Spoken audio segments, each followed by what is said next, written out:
Bos, perilaku karyawan emang rupa-rupa warnanya ya, kayak balonku ada 5. Kadang bikin seneng, seringnya bikin pusing tuh. Betul nggak, Bos? Tuh, lihat aja. Kalau punya karyawan kayak gini, bilangnya sakit, malah asik-asik nongki di taman nih. Auto bikin pening aja ya, Bos. Kamu gimana? Kenapa nih kok berantem di tempat umum? Ada Mister, ini loh Mister. Jadi tuh tadi dia izin sakit, tuh lihat Mister. Dia tuh izin sakit, tapi malah nyantai di sini. Aku pusing punya karyawan kok begini banget gitu loh. Aku tuh bingung Mister, gimana sih caranya biar punya karyawan yang bagus? Karena aku udah hopeless gitu, punya perusahaan tapi karyawannya kayak gini. Tenang, gak usah frustasi. Bukan mbaknya aja, hampir semua pengusaha juga mengalami yang sama. Bahkan di Amerika sana, 70% problemnya itu di bisnis-bisnis UMKM kayak kita ini memang di karyawannya. Jadi caranya untuk cari karyawan, dari karyawan-karyawan yang kita yang bagus-bagus, tanya ke mereka, minta rekomendasi dari mereka untuk mendapatkan karyawan lainnya.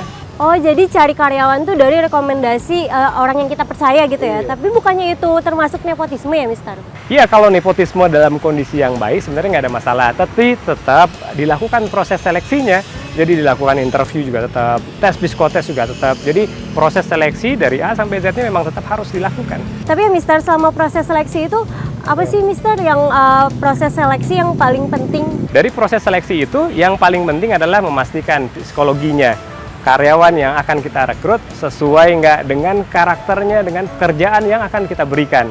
Misalnya memaksakan ikan untuk manjat pohon, pasti tidak baik kan? Kita nggak akan mungkin bisa menilai orang itu dari kemampuan yang bukan kapasitasnya dia. Ada orang yang tipikalnya senang bicara, memang jago communication skill-nya, mungkin dia bisa ditempatkan sebagai customer service.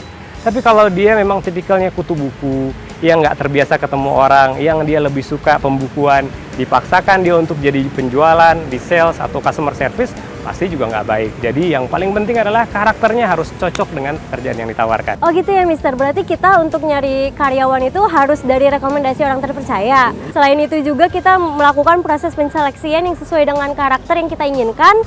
Dan juga kita harus punya karyawan yang konsisten dan persisten ya Mister. Benar banget. Memang di dalam bisnis itu yang paling penting adalah bagaimana karyawannya. Karena kita bisnis apapun terkait sama people, terkait sama orang. Kalau salah merekrut orang, bisnis kita akan terancam. Tapi apapun itu, yang paling penting dalam bisnis adalah yang bisa cuan, bos.